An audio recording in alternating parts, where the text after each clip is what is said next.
Hey everyone, it's Tuesday and it's 3 o'clock, and that means it's Tech Tuesday. Today we are continuing on our series on best practices for broadband call centers. I'll be right back.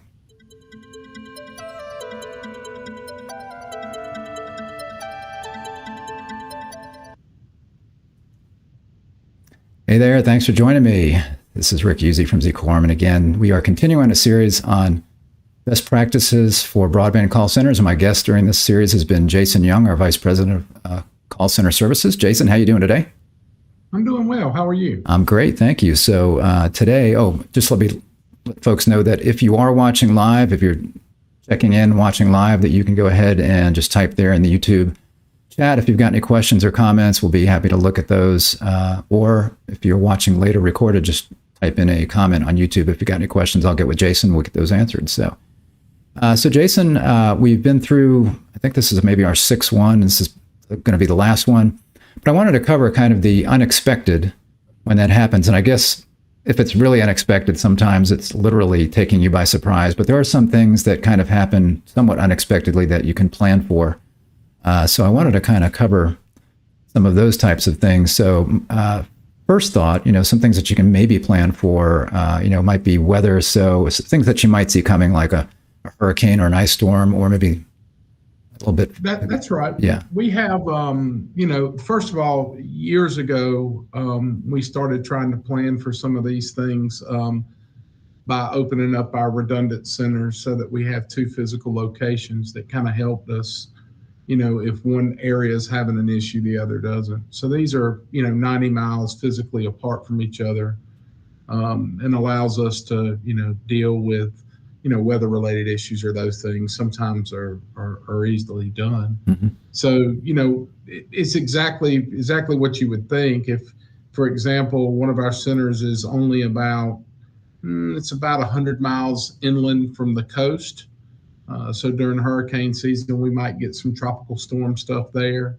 And when that happens, I've just bulk up staffing in our other center, just to make sure we're prepared for when that does hit, one of the centers, we can just, send off to the other one. Mm-hmm.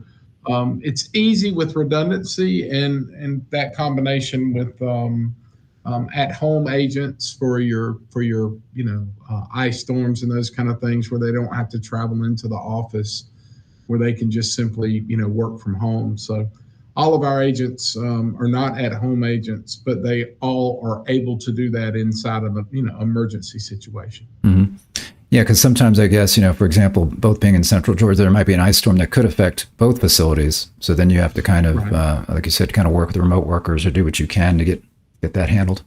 That's right. We just have everybody prepared to be a remote worker if needed. Mm-hmm. And there might be the time, and luckily we have not been in a place where both centers have been affected by ice. We are in the South, so we don't get a lot of snow and ice. Mm-hmm. But in that case, what we would simply do is just have put everybody on alert that you're going to be ready to go from home, and they will be. So we mm-hmm. kind of prepare for that ahead of time, and if it happens, we're ready. And I guess for a service provider that has just one call center, because a lot of times, like a cable company or a phone company might just have one call center. So I guess that's what they have to plan for, is that they are just going to do the best they can with just one center and no redundancy. That's right. And I would say, there's oftentimes that, when you're pricing some of these PBXs and things that have the ability to do at-home agents, mm-hmm. You can get very, very pricey there. So you have to do your due diligence and make the right choice that allows you to be prepared. And sometimes that can be a little more costly than you might think. Mm-hmm. Yeah. And, just for everybody's benefit here. So we're doing this series for two reasons. One, I know that there's a lot of new companies that are getting in the broadband business. There's a lot of funding out there right now. So there are companies that are providing maybe power today, or maybe their municipality providing power, water, whatever, and they're getting into the broadband business. So they're not really used to taking broadband calls. So if you're considering setting up a call center, there's some good advice that we're providing here. And we also want you to know that if you want to outsource that, we can help with that as well. That's really one of the businesses that we're in, is outsourcing those calls. So just keep that in mind. Sometimes there are outages that are not necessarily associated with a storm. It could be, or it could be something else. You might have a power outage might have a fiber cut. So it's not so much about people getting them in the office, but it might be about how you operate when maybe some systems go down, and redundancy can help with that as well. Obviously, you might have one center that wasn't affected, but what about those kinds of things? Yeah, you can have, well, the way we have our PBX set up and configured, it does, skill-based routing that will allow for multiple hunt groups. And when I say multiple, I mean several hunt groups. So if you have one area of the country, for example, that is having a major outage, or maybe it's one ISP or one subset of one customer, you're going to put a message up front on their 800 number that will tell them the outage. We'll give them updates via that automated system. And then we'll move some resources out of that queue into other queues to make sure that hold time's not affected, for other customers. So managing that process is important. You have to kind of keep, fresh data, up to the minute type updates for those customers that are experiencing the outage, and help them understand that, you have engineers out working on it.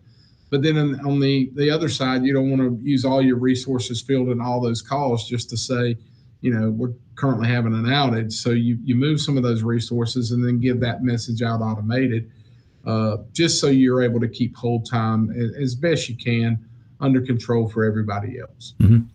And of course, there's those things that we don't necessarily anticipate. And of course, COVID comes to mind when I don't think anybody was really anticipating a worldwide pandemic. But of course, that impacted call centers around the world, including our own. So how did, that was something that was a complete surprise, I think, for everybody. I don't want to bring back bad memories, but, how was that handled when that hit us down there? Well, the first thing is we were necessity, so to speak. So we were okay to go up and down the road and get to the office and do that. But I think the biggest challenge that happened during the pandemic was the fact that now everybody's working from home. Everybody's doing school from home. So the internet usage in our core competency was really up, in the sense that instead of calls going down, like a lot of places where the economy affected, less work for people, it was the exact opposite. We got a sharp increase of about 30% of call volume right away. So we had to not only did we have to get all we could get in to try to handle, what we had, but we also had to put on different recruiting efforts to get, more people in to take on the increase in call volume long term, because, it really has not slowed down even as of today, as far as what we historically have seen versus now, just simply because of the usage. Yeah. And as you said, you had suddenly you had employees where maybe couldn't come into the office because of certain things. Now, I know we were classified pretty quickly as an essential infrastructure provider because, broadband was very important as people were out. But I guess you had to make that transition of having everybody remote for some period of time. Is that right? Yeah, we never went to 100% remote, but we did get to the point where we were about 70% remote right in the beginning of that. Mm-hmm. And only, a very skeleton crew. I had one agent sitting per row, like there was a huge, nobody was around each other type scenario. So we had to maximize the space in the building so that people were very much spread out. We had to up, daily cleaning. We had to bring in a cleaning company that did COVID cleansing once a week. And obviously an abundance of things like Clorox wipes and stuff too, to keep the facility clean. But, we did have agents, and they were just, if I was, guesstimating, I'd say 20 to 25 feet apart from anybody. And, we just had such few people come into the office that we just trying to maintain there. And then we let everybody else go remotely. Mm-hmm. And, of course, there were issues as well with, I suppose, people working at that point, because I think all call centers were struggling with getting people to start working again, come into the office, those kinds of things. So I think we've worked through that, but I know probably still issues with companies, right? Yeah, there is, and we're finally seeing a tick where, back to kind of the norm of applicants and those kind of things. But we kind of changed our recruiting approach. Went after some people that were in school, helping them know that we could do remote work. Those kind of things kind of helped us get through the pandemic. Mm-hmm. And now, as I said, I think recruiting efforts are back kind of to the norm where we're able to add staff. But there was a year period that it was almost impossible to get enough candidates in to have quality help. And we were just getting, we need 5 people, for example, and we could hire 2. And we just pushed through trying every different angle we could try for recruiting in order to, come up with a way that we could staff the people adequately. Mm-hmm. Yeah, and of course, this would have been impacting everybody, including providers that had their own call centers. I know we were hearing about that. So, we were. Yeah, and then there's some outages. They impact the call center directly, like I mentioned, maybe a fiber cut or something that knocks the phones out or the power out. But then there are outages that don't necessarily impact the call center, but impact the internet service providers' subscribers, which impacts the call center. No doubt about that. In addition to having to have a generator for your power going out or those kinds of things, in a situation where we're taking like overflow as an example, there might be an outage that happens to that ISP's call center, and now the overflow is 100%. It went from 8% of their volume to now 100% right away. So it's like somebody flip the switch and all of a sudden you're taking on another 50 calls per hour. And when that happens, you just got to do the same identical thing that you would do in an outage situation, where what I have is skill-based routing that I've described on numerous of these segments. But I also have my floor managers and assistant managers who are logged into the queues as a last priority to kind of control spikes. So what that allows is, okay, so all my agents are on the phone. The floor supervisor will not ring until everybody is on the phone, and now they're the last resort. And then the assistant manager would be behind that as well. So when I staff 3 or 4 of those, it gives, another 8 resources to take calls as an example. And during those spike situations, that usually helps us kind of maintain. Yeah. And of course that, we see that from internet service providers that we work with, that they may be in a particular area where they have an outage, and that's going to impact us. Right. So, but that's going to happen, of course, to any internet service provider that's a call center. They need to be aware that if your service does go down for some reason, that you can certainly expect a big uptick in calls from subscribers that are trying to find out what's going on. And I guess we do some things, try to do some things proactively to keep hold times down, like putting recordings on the phone, right?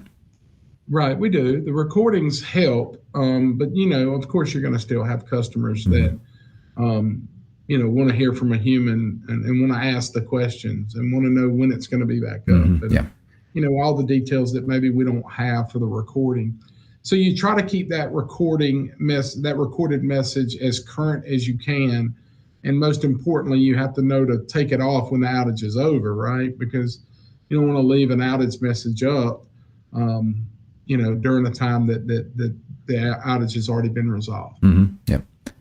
And, I don't know if there's anything else that might impact, the kind of the unexpected. One thing that I thought of, which was something that was going on years ago. I haven't heard so much about this lately, but I remember when the Victoria's Secret model or fashion show would go on, that suddenly everybody was trying to stream that.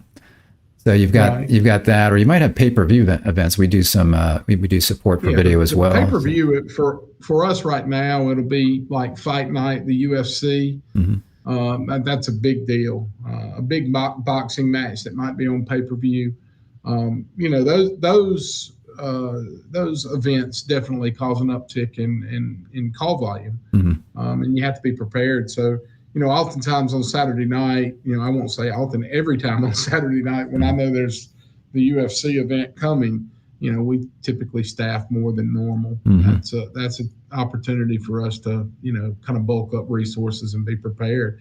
The worst situation is when the pay-per-view doesn't work as it should, or they can't rent it as they should, and they've got, 15 people at their home for some cookout that they're doing to watch the fight, and and then there's an issue there. So that way we, in our market today, we'll just call the on-call local tech at that point, and they can get their issue resolved. And I don't know that a lot of people provide that kind of service on a Saturday night at 10 o'clock. Yeah. Is there anything with gaming? Like, are there game downloads where there's like a big game that people are trying to download at the same time or trying to access? Do you ever see anything like that? We typically will see some issues when Windows pushes a big update, because that kind of applies to everybody. But for the most part, when there's a new game, it's done, it's not that holistically every single device that's everywhere. It's just the people that are playing. Yeah. So we don't tend to see that affect us as much. But the big Windows updates will really, tend to bother you. Yeah, I could see where you get calls on that. In fact, I've learned recently that, I don't know why it took me so long to learn this, but Microsoft tends to do those. I think it's the first Tuesday of the month or something like that is when they do their really big ones. And of course, that's Tech Tuesday. Exactly. So first Tuesday of the month. So I have learned to turn the streaming laptop on earlier in the days to try to get all those updates downloaded and ready, because if I don't, I find that it lags and my video lags. So I can see why you'd be getting calls if that's going on at a particular point. Because people, we typically would, during that time, if somebody's just watching Amazon Prime or Netflix or whatever their streaming service is, their TV will buffer and they're wondering why, and we have to just help them understand that the data's being loaded, and unless you have a gig connection, fiber to your home or what have you, sometimes it's not adequate to handle all that at one time. But once the update's over, it works fine, and then they're usually pretty content. It's just educating the customer for the most part there. Yeah, it's as you said, prior broadcast, whatever is going on, we try to take on as much as we can and help when we can, because whatever is happening, even if it's not anything that's the fault of the internet service provider, they are the ones who get the blame in a sense, right? Yeah, it's always the perception. Yeah. I mean, it can be the 12-year-old kid that is just adamant that his Fortnite is not working the way it should. And, the parents are now, this ISP, blah, blah, blah. And so we have to take the time to educate the user and or fix anything that we might have, or get them in a better location. Sometimes they'll, might take their PlayStation or whatever device they're using and go in the far corner from the access point of the home, and the signal strength's just not good. And we talk about some basic home networking things, whether it be running data through your power grid in your house, or getting a booster where you might need one, a mesh system, any of those types of things that might be needed in a home. Sometimes some people will call with one access point in a 3,000 square foot, 3-story home. And that's not going to give you great service everywhere in your house. Yep. Well, this has been great information, Jason, this whole series. So I appreciate your being with us. And for those of you watching, again, you can see how much is involved in providing broadband support. And it's just kind of it's something that the knowledge needs to grow as the technology grows. So you got to keep up to speed. And, as you're more successful in selling broadband accounts, you're going to need more support agents. So there's a lot involved, but hopefully this series has helped you. But again, also, hopefully it's let you know that we are available if you do need help desk support. As Jason mentioned, we do anything from overflow support.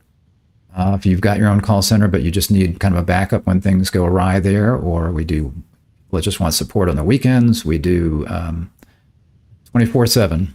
So we have many operators that we are their support group, and they call us. So make sure that you keep us in mind if that's something that you're interested in. And I will go ahead and on the comments, I'll pin a comment with links to all of the prior episodes in the series that we've done, so that you can get to that quickly and check them out, along with what they were about. So, Jason, thanks again. This has been very informative. I appreciate your time on these Tuesdays. All right, thanks for having me. Thanks a lot. Take care, everybody. Bye-bye. Well,